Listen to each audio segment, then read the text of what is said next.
everybody, what's up? This is WaywardDreams and I am back with another speed painting. So this time I've done this coloring book challenge thing. It's where you take a kid's coloring book and you're supposed to try and paint it like a classical painting. I got this idea from another YouTuber and her name is Drawing with Waffles. So thanks, Drawing with Waffles. We haven't met yet, but you are awesome. And this idea is totally cool. So I picked as my reference picture, as you can see up there, I pulled it out in the nav. It's The Storm by Pierre-Auguste Coq, and I like it because it's extremely romantic. I've always loved it. It's just this tale of two lovers running into the night and seeking shelter together. If you don't know how to do that, you just open like your reference picture in another tab, and then you just click it and you pull it until it pulls itself out of the tab, and then you can shrink it. And once you do that, you press view and fit to navigator, and it'll always fit the navigator. So this is a great tip if you ever want to have your reference right on your screen next to you. And I also picked the Joker and Harley because really, I'm not a huge fan of Disney, and a lot of people are doing Disney, so I figured it'd be a little bit different.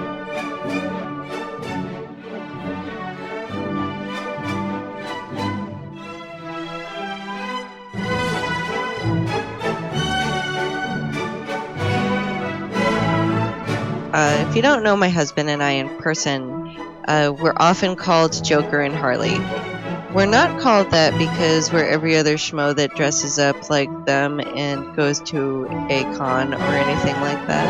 And I did not get this nickname, Harley, from anything like that. I just was like her ever since high school. So if you can't remember the days before the conventions were crowned with like 5 bazillion Harleys, WaywardDreams remembers. That's true. And my husband is definitely not that person either, but we do quite resemble them a lot in personality and not the abusive parts of the relationship. Don't get that idea, ever. We're partners in crime. That's what we call ourselves affectionately. We started this little thing together called Slave of the Muse, and we did some crazy events. You can look them up. They're somewhere out there where we've got trailers of things that we've done and events that we've thrown together that are like pseudo-theatrical night event sort of things. And we did this thing called Clown Brigade where we like literally got 40 clowns to march around in the streets on First Friday, and we did fire performance. We've done crazy films. It's kind of a constant rotation of crazy hijinks and funny ideas, and we're often apt to drag a lot of people along with us because we just are those people, hence why we have earned the nicknames.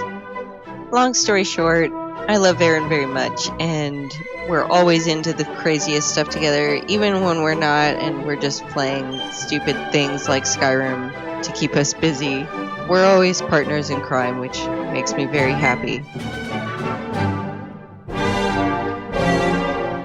So before I make you throw up with all of this, I love the man that I love talk. I'm going to talk a little bit about the techniques that I used in this. If you don't know and you are a new child to all of the digital art world, this works in Photoshop as well as Clip Studio. Alt and click is one of your very best weapons.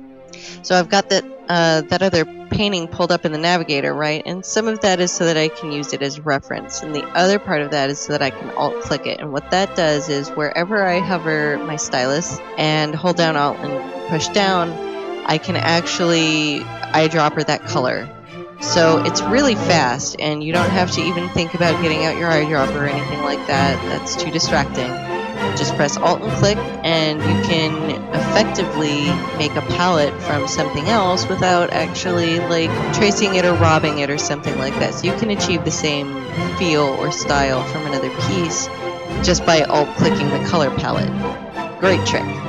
And also, when I started this piece, I put the coloring page itself on a multiply layer because it had a white background and black lines, and selecting and deleting all the white, that's a stupid idea. Put the thing on multiply and then put a color layer beneath.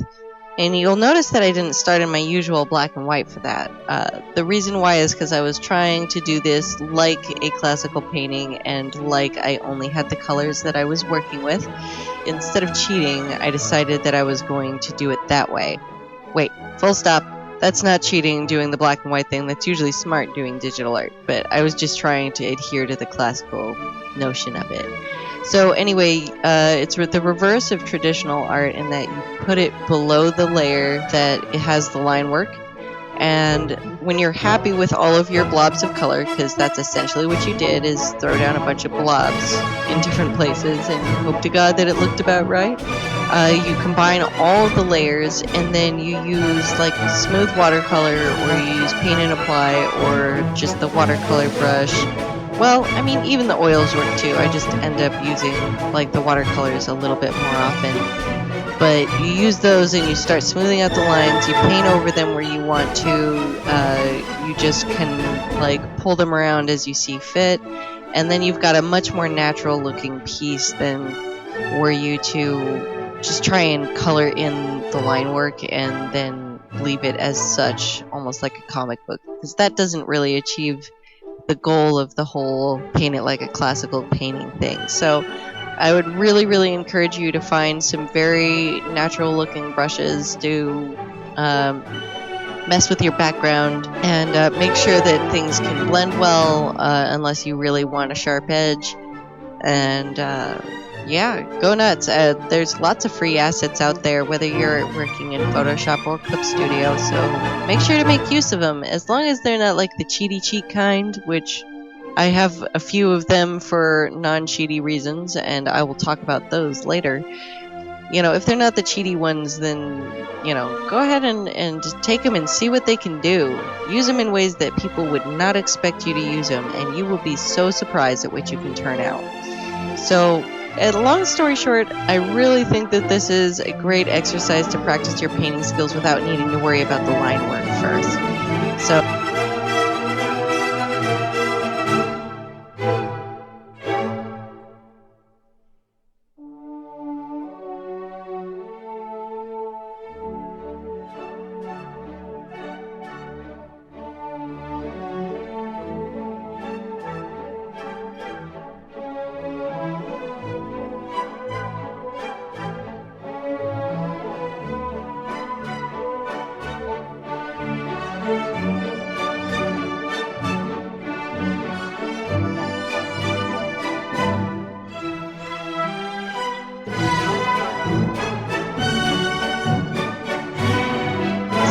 grab a master that you want to look at and try and see if you can match that style. I totally failed in matching their style, but I think that I got a lot of cool stuff down that, you know, I've been needing practice in, and nobody knows it like those guys. Really. I mean, the new artists of the day have some great tricks, don't get me wrong. I'm so jealous of everybody. But the original painters, those guys, the ones that mastered this thing, like skin luminescence, oh my god, study those, because that's going to help you so much.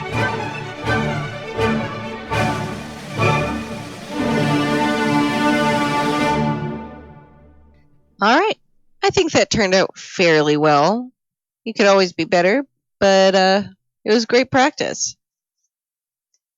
So if you like this video, be sure to share and subscribe, and my art raffle is still going on. If you want to participate, look in the description below for the rules. And remember, you can always find me on Instagram, Twitter, and DeviantArt. Just look up WaywardDreams. We'll see you next time.